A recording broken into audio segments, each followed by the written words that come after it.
అఖిల భారత Congress party working president Rahul Gandhi ఆలోచనలకు అనుగుణంగా కేంద్ర ప్రభుత్వం కులగణనపై తీసుకున్న నిర్ణయాన్ని హర్షిస్తూ జగిత్యాల జిల్లా కేంద్రంలో రాహుల్ గాంధీ, సీఎం రేవంత్, పిసిసి అధ్యక్షులు మహేష్ కుమార్ గౌడ్ల చిత్రపటాలకి పాలాభిషేకం నిర్వహించిన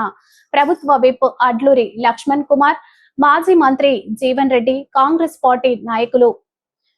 ఈ సందర్భంగా వారు మాట్లాడుతూ రాహుల్ గాంధీ గత ఎన్నికల ప్రచారంలో కులగణన చేపడతామని హామీ ఇవ్వడం, కులగణన చేపట్టాలనే డిమాండ్ తో కేంద్ర ప్రభుత్వం కులగణన చేపడతామని ప్రకటించడంపై హర్షం వ్యక్తం చేస్తున్నామని, భారత రాజ్యాంగ నిర్మాత అంబేద్కర్ నిమ్న వర్గాల ప్రజలకు సామాజిక న్యాయం చేసేందుకు ప్రవేశపెట్టినటువంటి రిజర్వేషన్లతో ఫలాలు పొందుతున్నారని, కులగణనతోనే ఆర్థికంగా, సామాజికంగా వెనుకబడిన వారికి జనాభా వివరాలు వెల్లడి అవుతాయని, కాంగ్రెస్ పార్టీ డిమాండ్ మేరకు ప్రధాని మోడీ కులగణన చేపట్టాలని ముందుకు రావడం జరిగిందని, ప్రస్తుతం బలహీన వర్గాలకు అమలు చేస్తున్న 29% రిజర్వేషన్ల స్థానంలో 42% రిజర్వేషన్లు అమలు చేసే దిశగా చర్యలు చేపట్టాలని ఈ సందర్భంగా తెలిపారు.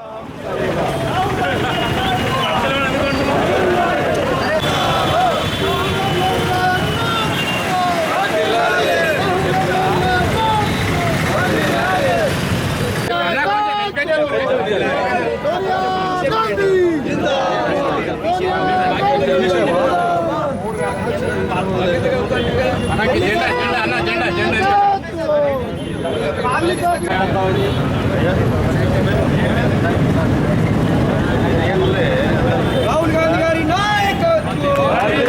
రాహుల్ గాంధీ గారి నాయకత్వం, జై కాంగ్రెస్, జై జై కాంగ్రెస్, జై కాంగ్రెస్, జై జై కాంగ్రెస్, కాంగ్రెస్ పార్టీ జిందాబాద్, కాంగ్రెస్ పార్టీ జిందాబాద్, రాహుల్ గాంధీ గారి నాయకత్వం, లక్ష్మణ్ కుమార్ గారి నాయకత్వం, జీవనన్న గారి నాయకత్వం, కాంగ్రెస్, సోనియా గాంధీ జిందాబాద్, సోనియా గాంధీ జిందాబాద్, మల్లికార్జున ఖార్గే గారి నాయకత్వం, మల్లికార్జున ఖార్గే గారి నాయకత్వం, జై జై కాంగ్రెస్, జై జై కాంగ్రెస్,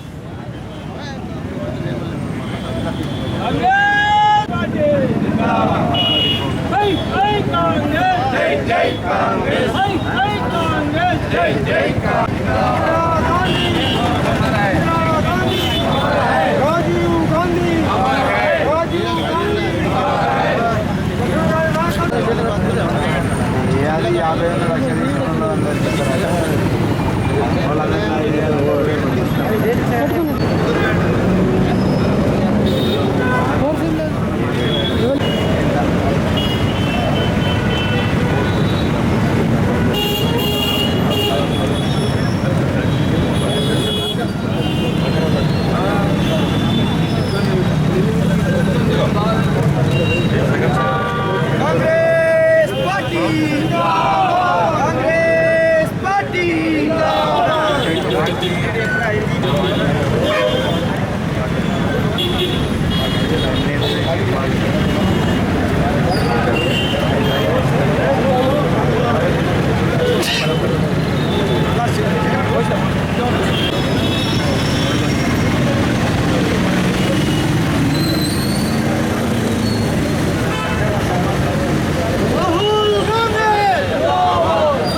चलेंगे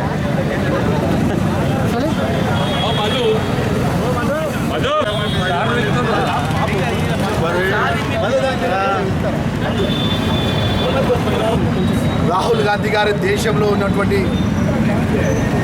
బలహీన వర్గాల యొక్క కులగణన అంశాన్ని కన్యాకుమారి టు కాశ్మీర్ వరకు ఆ రోజు పాదయాత్ర సందర్భంలో బట్ట ఎవరికైతే ఎంత హక్కు ఉంటుందో అంత భాగస్వాము దేశంలో జరిగి తీరాలని చెప్పి బీసీలకు సంబంధించిన అన్ని వర్గాలకు ఈ భారతదేశంలో మేలు జరగాలని చెప్పేసి అఖిల భారత కాంగ్రెస్ పార్టీ రాహుల్ గాంధీ గారు కన్యాకుమారి టు కాశ్మీర్ వరకు వేలాది కిలోమీటర్లు పాదయాత్ర సందర్భంగా మన రాష్ట్ర ముఖ్యమంత్రి వర్యులు పెద్ద రేవంత్ రెడ్డి గారు, మన రాష్ట్ర ప్రభుత్వము, అదేవిధంగా పిసిసి అధ్యక్షులు, మన జిల్లా ప్రియతమ నాయకులు, మాజీ శాసన మండలి సభ్యులు పెద్దలు జీవన్ రెడ్డి గారి యొక్క ఆధ్వర్యంలో బట్ట ఈరోజు అఖిల భారత కాంగ్రెస్ పార్టీ నాయకులు మల్లికార్జున ఖార్గే గారు, రాహుల్ గాంధీ గారు, రాష్ట్ర ముఖ్యమంత్రి వర్యులు పిసిసి అధ్యక్షులు, మరి ఈరోజు కేంద్రంలో ఉన్నటువంటి ప్రధానమంత్రి నరేంద్ర మోడీ గారి ప్రభుత్వం దేశంలో బీసీ కులగణన జరిగి తీరాల్సిందే. రాహుల్ గాంధీ గారు ఏదైతే భారత్ జోడో పాదయాత్రలో అంశాన్ని ప్రజల ముందుకు తీసుకొచ్చిండో ఈ దేశంలో ఖచ్చితంగా జరగాలని చెప్పి నిన్న క్యాబినెట్లో, కేంద్ర క్యాబినెట్లో ప్రవేశపెట్టి ఆమోదం తెలిపినందుకు ఈ అంశం కోసం నిరంతరం వేలాది కిలోమీటర్లు పాదయాత్ర చేసినటువంటి ఈ బీసీ కులగణన విషయంలో కూడా మన రాష్ట్రంలో అమలు చేసే విషయంలో రాష్ట్ర ముఖ్యమంత్రి వర్యులు, అదేవిధంగా రాష్ట్ర ప్రభుత్వం బీసీ కులగణను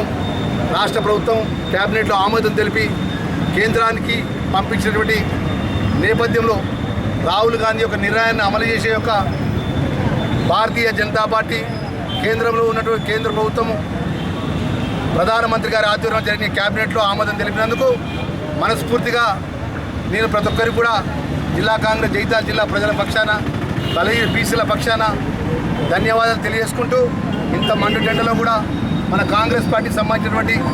కుటుంబ సభ్యులు, అదే మా మహిళా సోదరిమణులు కూడా బీసీలకు జరిగిన న్యాయమైన సమస్య పరిష్కారం జరుగుతుంది. కేంద్ర క్యాబినెట్లో ఆమోదం తెలిపింది. అతి త్వరలో ఈ యొక్క అంశం లోపల భారతదేశంలో ఉన్న అన్ని రాష్ట్రాల్లో తెలంగాణ రాష్ట్రం ఏ విధంగా అమలు చేసే విధంగా ముఖ్యమంత్రి గారి నేతృత్వం జరిగింది, పిసిసి అధ్యక్షుల గారి నేతృత్వం జరిగిన అంశాన్ని కేంద్రంలో అన్ని రాష్ట్రాల్లో అమలయ్యే విధంగా క్యాబినెట్లో ఆమోదం తెలిపినందుకు జగిత్యాల జిల్లా ప్రజల పక్షాన మనస్ఫూర్తిగా కేంద్ర ప్రభుత్వానికి, అదేవిధంగా కేంద్ర ప్రభుత్వం మన రాష్ట్ర అఖిల భారత రాష్ట్ర నాయకత్వాన్ని, అఖిల భారత కాంగ్రెస్ పార్టీ రాహుల్ గాంధీ గారికి మనస్ఫూర్తిగా ధన్యవాదాలు తెలియజేసుకుంటున్నాను. అఖిల భారత కాంగ్రెస్ నాయకుడు రాహుల్ గాంధీ గారి యొక్క ఆలోచన మేరకు దేశంలో ఉన్నటువంటి ఒక సామాజికంగా, ఆర్థికంగా వెనుకబడినటువంటి వర్గాలు, ఏ నవభారత రాజ్యాంగ నిర్మాత బాబాసాహెబ్ బిఆర్ అంబేద్కర్ గారు సమాజంలోని నిమ్న వర్గాలు, ఎస్సీలకు, ఎస్టీలకు ప్రత్యేకంగా రిజర్వేషన్ సౌకర్యం కల్పించడం జరిగిందో, అదేవిధంగా సామాజికంగా వెనుకబడినటువంటి ఒక ఆర్థిక వెనుకబాటుతున్నటువంటి వెనుకబాటు వర్గాలకు కూడా రిజర్వేషన్ సౌకర్యం కల్పించబడాలి. మరి ఆర్థిక అభ్యున్నతి కొరకు ప్రత్యేక కార్యక్రమం చేపట్టాలి. దానికి ఏదైతుందో కుల గణన అనేది ప్రధానంగా చేపట్టవలసిన విషయం. ఎప్పుడైతే కులగణన చేపట్టబడుతుందో అప్పుడు మాత్రమే ఏదైతుందో సమాజంలో ఏ వర్గం వారు ఏ మేరకు ఉన్నారు అనేటువంటి ఒక అంశం మనకు తెలిసి వస్తుంది. అప్పుడు వారికి ఏదైతుందో వారి హక్కులు కల్పించేసే అవకాశం లభిస్తుందని చెప్పని రాహుల్ గాంధీ గారి యొక్క ఆలోచన సూచన మేరకు ప్రథమంగా తెలంగాణ రాష్ట్రంలో రాష్ట్ర ముఖ్యమంత్రి వర్యులు రేవంత్ రెడ్డి గారు ఏదైతుందో చొరవ తీసుకొని రాష్ట్రంలో కుల గణన అమలు చేయడం, ఈ కుల గణన నివేదికకు అనుగుణంగా జాతీయ స్థాయిలో ఈ కుల గణన చేపట్టాలనే డిమాండ్తో పాటుగా రేపు రాష్ట్రంలో రాబోయే స్థానిక సంస్థల ఎన్నికలే కానీ ఇతరత్ర విద్యా ఉద్యోగాలలో కూడా కనీసం 42% రిజర్వేషన్ సౌకర్యం కల్పించేయాలని చెప్పని ఇది తెలంగాణ రాష్ట్రంతో కేంద్రంతో నివేదించడంతో ఇవన్నీ పరిగణన తీసుకుంటూ ఇలా భారత ప్రభుత్వం ఏదైతుందో రాహుల్ గాంధీ గారి యొక్క ఆలోచన మేరకు జాతీయ స్థాయిలో చేపట్టబోయేటువంటి ఒక జనగణన సెన్సెస్ ఏదైతుందో కుల గణన కూడా చేర్చబడే విధంగా నిర్ణయం తీసుకోవటం హర్షించదగ్గ విషయం. ఏదైనా కానీ వాళ్ళు ఏదైతుందో సమాజంలో ఉన్నటువంటి ఒక సామాజిక వెనుకబడతనానికి గురవుతున్న వర్గాలకు న్యాయం జరిగేటువంటి అవకాశం ఇలా కాంగ్రెస్ పార్టీ రాహుల్ గాంధీ గారి యొక్క ఆలోచన మేరకు జరగడంతో వారికి అభినందన తెలియజేసే విధంగా ప్రదేశ్ కాంగ్రెస్ పిలుపు మేరకు జగిత్యాల జిల్లాకు సంబంధించి జిల్లా కాంగ్రెస్ అధ్యక్షులు మిత్రులు ధర్మపురి శాసనసభ్యులైనటువంటి లక్ష్మణ్ కుమార్ గారి ఆధ్వర్యం లోపల ఈ పాలాభిషేకం కార్యక్రమాన్ని చేపట్టడం, ఈ పాలాభిషేకం కార్యక్రమం లోపల పాల్గొంటున్నటువంటి ఆలోచన అడుగు ముందుకు వేస్తున్నారు. అలాగే తెలంగాణ రాష్ట్రంలో మనం చేసి చెప్పినట్టుగా ఈ కుల గణన జాతీయ స్థాయిలో మోడీ గారిని స్పందింపజేసింది. ఇప్పుడు మనం ఇక్కడ చేయడంతో మోడీ గారిని స్పందింపజేస్తుంది. ఆయన విధి లేని పరిస్థితులు ఏదైతుందో కులగణన చేపట్టడం ముందుకు రావటము మేము ఆహ్వానిస్తున్నాం. కారణం ఏదైనా చేపట్టడం సమాజంలో ఉన్నట్టుగా నిరుపేద వర్గాలకు న్యాయం చేయాలనే సంకల్పం కాంగ్రెస్ పార్టీకి ఉండదని చెప్పి తెలియజెప్పడానికి దీని ఒక నిదర్శనంగా నేను భావిస్తాను చెప్పాను. రేపు రాబోయే స్థానిక సంస్థల ఎన్నికల్లో కేంద్ర ప్రభుత్వం ఏదైతుందో తక్షణమే స్పందించి మరి 50% రిజర్వేషన్ క్యాప్ ఏదైతే భావిస్తున్నదో దాన్ని సడలించి ఎస్సీలకు మరి 15%, ఎస్టీలకు 10% మనం అమలు చేస్తున్నామో అట్లాగే బలహీన వర్గాలకు కూడా ఏదైతుందో ప్రస్తుతం 25+4 29% మాత్రం అందింపజేస్తుంది. 25 హిందూ బలహీన వర్గాలు, 4% ఏదైతుందో అల్పసంఖ్యాక వర్గాలు దృష్టికి సంబంధించి అమలు చేయబడుతుంది. ఆ 29 స్థానాన్ని 42% అమలు చేయాలనేటువంటి డిమాండ్కు మరి కేంద్రంలో తక్షణమే ఆమోదం తెలిపి రేపు ఎన్నికల్లో మనకు అమలు చూడాలి. అట్లా విద్యా ఉద్యోగుల రిజర్వేషన్ సౌకర్యాలు కేవలం ప్రభుత్వ పాఠశాలలు, ప్రభుత్వ కార్యాలయాలకు పరిమితం కాదు. రాజ్యాంగ నిర్దేశంకు అనుగుణంగా ప్రైవేట్ పాఠశాలల్లో కూడా వీళ్ళ విద్యా హక్కు చట్టానికి అనుగుణంగా ఏదైతున్నదో వీళ్ళ ఎస్సీ, ఎస్టీ, బీసీ మహిళలకు అందరికీ కూడా ఏదైతుందో వీళ్ళ ప్రభుత్వం నిర్దేశించే ఒక ఫీజు స్ట్రక్చర్కి అనుగుణంగా వారికి మరి చేరిక అవకాశాలు కల్పించ చేయడం ఇది ప్రభుత్వం తక్షణమే ఆ విధంగా చర్యలు చేపట్టాలని కోరుతున్నాను. ఇది జిల్లా కలెక్టర్లు ఈ ఫీజు స్ట్రక్చర్ నిర్దేశించేటువంటి ఒక అవకాశం జిల్లా కలెక్టర్లకు, అట్లాగే ప్రైవేట్ పాఠశాలలు కూడా రిజర్వేషన్ సౌకర్యం అమలు చేయించేటువంటి అవకాశం జిల్లా కలెక్టర్ కూడా ప్రభుత్వం విధంగా చర్యలు తీసుకోవాలని చెప్పారు. నేను రాహుల్ గాంధీ గారు ఏదైతుందో వారి సంభాషణలో మరి స్పష్టంగా పేర్కొన్నారు. రిజర్వేషన్ అనేది కేవలం ప్రభుత్వ కార్యాలయాలకు పరిమితం కాకుండా ప్రభుత్వ పరంగా రాయితీ పొందుతూ ఏర్పాటు చేయబడే పరిశ్రమలలో కూడా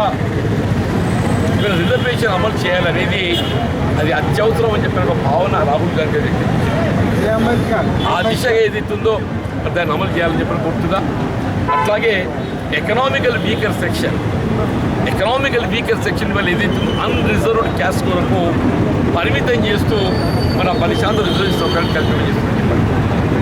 ఈ ఎకనామికల్ వీకర్ సెక్షన్ కల్పించేటువంటి రిజర్వేషన్ కేవలం అన్రిజర్వ్డ్ క్యాస్ట్కే పరిమితం కాకుండా సామాజికంగా, ఆర్థికంగా వెనుకబడ్డటువంటి అన్ని వర్గాల వారికి వాళ్ళు ఏ వర్గం అనేటువంటి ఒక ఆలోచన లేకుండా దళితులే కావచ్చు, బలహీన వర్గాలే కావచ్చు, అల్పసంఖ్యాక వర్గాలే కావచ్చు, అన్రిజర్వ్డ్ క్యాస్ట్ ఉన్నత వర్గాలే కావచ్చు, ఎవరైనా కావచ్చు కాక ఈడబ్ల్యూసీలో ఆర్థిక వెనుకబాటుతనం, సామాజిక వెనుకబాటు గురవుతున్నటువంటి వర్గాల వారికి అందరినీ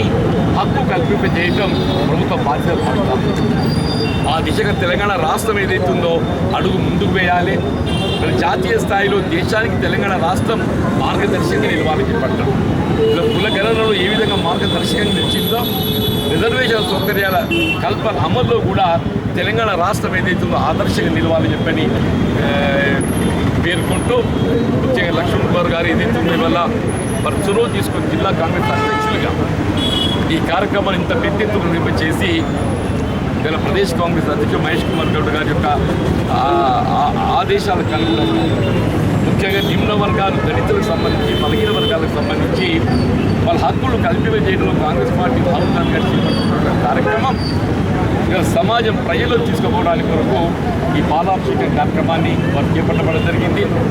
ఈ కార్యక్రమాన్ని ఇంత గొప్పగా వారు చేపట్టినందుకు మరి సహకరించినటువంటి పోటీ సహాయతల కాంగ్రెస్ అందరికీ నేను ధన్యవాదాలు చెప్తూ సెలవు తీసుకుంటూ జై హింద్, జై భారత్.